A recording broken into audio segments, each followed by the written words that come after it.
Good morning, friends. You are welcome to Chopra Sir's class of English language. I am H.L. Chopra. Today I'll be taking up Maya Angelou's poem, I Know Why the Caged Bird Sings.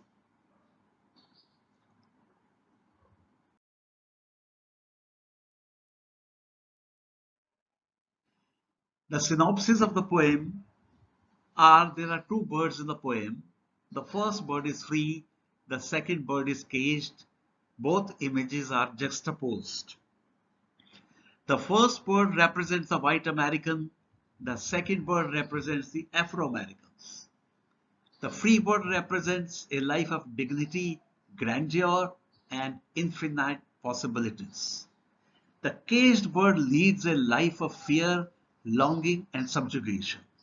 It's a symbol of the fight for freedom, and for Afro-Americans, the black author's voice is not heard. The free bird enjoys life and broadens his horizons.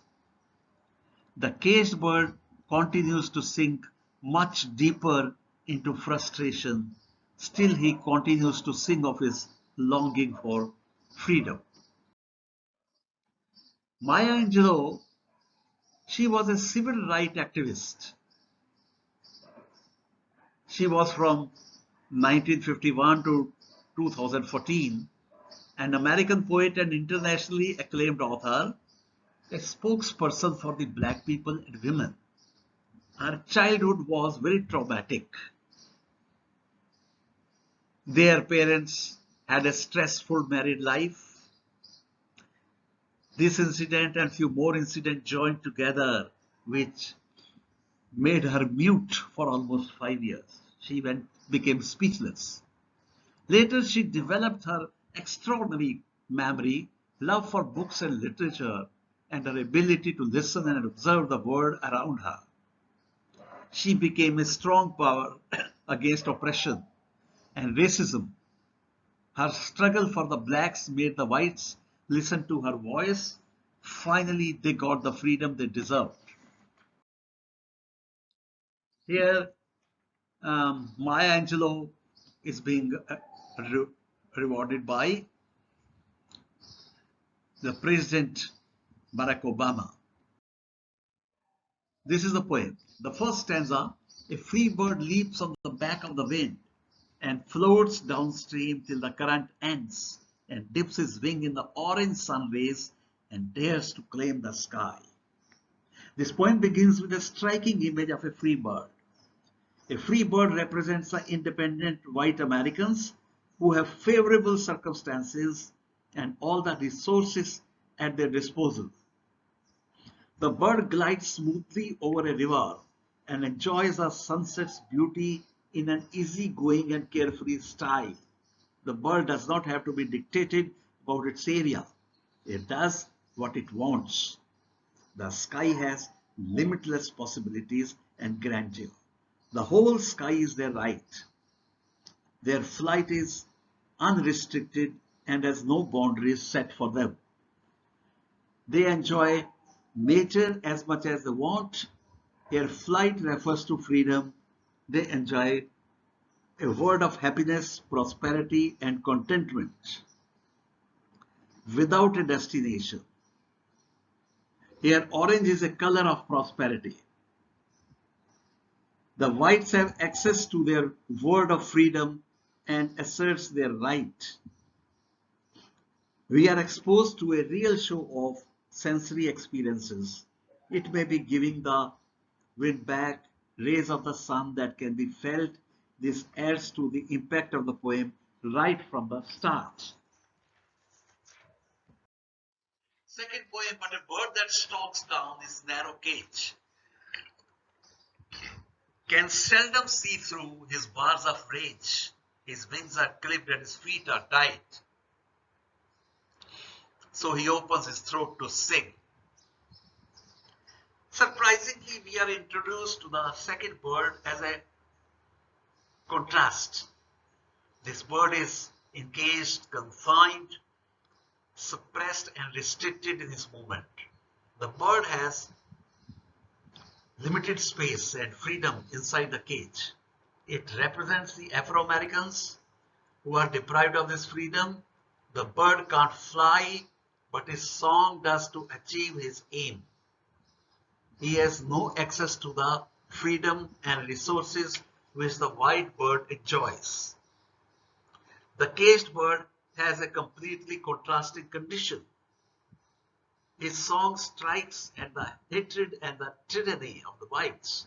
There's no opportunity for him like the white man enjoys. His wings are clipped and his feet are tied. It makes him hardly move. Inside the cage, there's a provoking image of pain and distress. That's why he opens his mouth to sing, because his mouth is not tied. He expresses his fury and displeasure towards the whites through his song. It is a voice against oppression. What does he sing for? We shall explore this in the next stanza. It is a piercing song that spreads far and wide. It's a song of freedom, full of pain, anger, and fear. Third stanza. The caged bird sings with a fearful trill of things unknown but longed for still, and his tune is heard on the distant hill, for the caged bird sings of freedom. The caged bird here stands for the harassment and torture of the people. He finds no hope and no vision inside the cage. He sings in a shaky voice, piercing the coming danger of death, and longs for freedom, equal opportunity, and restoration of human rights. He sings for the freedom denied to the oppressed. Freedom is their birthright. Of course, it's the birthright of every human being. His voice joins with the voice of freedom fighters like Martin Luther King and Malcolm X. His song is heard across the hills with its vibration, which is felt everywhere. The bird sings of things unknown. The third line of third stanza. It dreams of a better life. The caged bird is a spokesperson for all those who are suffering. The suffering people listen to the song and get inspired. The impact of the voice is very powerful. The poet has painted a vivid image of dreams that can't be fulfilled. It presents a grim picture instead of happy dreams. They are the nightmares that keep the caged bird grounded. Stanza 4. The free bird thinks of another breeze, and the trade wind soft through the sighing trees, and the fat worms waiting on the dawn bright lawn, and he names the sky his own. Here the free bird had earlier aimed for beauty, sunlight, and access to all the resources. Now it explores new avenues and new opportunities. He experiences the prevailing winds flowing from great distances and enjoys freedom. The free bird is able to move to new places for food and experiences new things. It does not depend on the mercy of other people.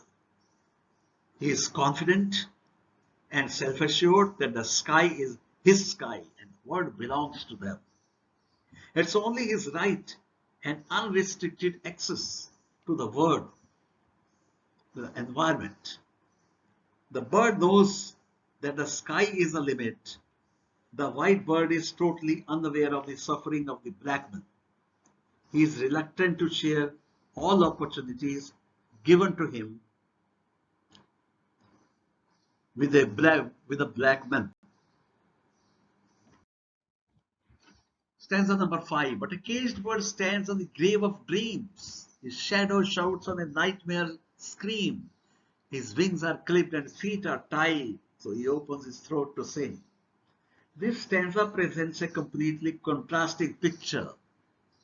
With the free bird, the caged bird is in prison, and so are his dreams, which are almost dead and buried. The grave is a symbol of death. This is the worst tragedy for the blacks. How can hope sustained without dream. Life is merely a bed of torture and suffering for the Afro-Americans. They are not sure of their identity. His shouts are like the shouts of people in a nightmare who are harassed and tortured. The reign of tyranny imposed on them is that the caged bird cannot move within the cage because his wings are clipped and his feet are tied. Black people are tortured and discriminated against the whites because of their color. Even in the worst conditions, the bird opens his throat to sing. Stanza number 6. The caged bird sings with a fearful trill of things unknown but longed for still, and his tune is heard on the distant hill, for the caged bird sings of freedom. This is the last stanza. But this stanza is repeated for more emphasis. The bird has been subjected to cruelty. It does not give up its struggle. It fights for freedom. It is still singing the song of freedom. Though the caged bird sings of freedom, it is unaware of the freedom and longs for human rights. It continues to struggle against all odds. Its voice will be heard far away. It will be more powerful. It's an inspiration here for other birds longing for freedom, not to give up. It's a cry for help. The poet presents a contrast with the free bird. The bird is terribly fearful of the existing cruelty and torture. There's a conviction to fight for the slaves along with Martin Luther King and Malcolm X. This poem is full of poetic devices. Here I will just touch upon a few of them. Metaphor. There are two major metaphors in this poem. The free bird is for the white Americans or free people. And the second bird is for the captive African Americans. Imagery. Imagery, what we can perceive through 5 senses. Free bird, back of the wind, orange sun rays, distant hills, fat worms. These are the visual images. Then sighing trees, nightmare screams, fearful trails. These are auditory images. Hyperbole is the use of exaggerations to describe a point. For example, his wings are clipped and his feet are tied.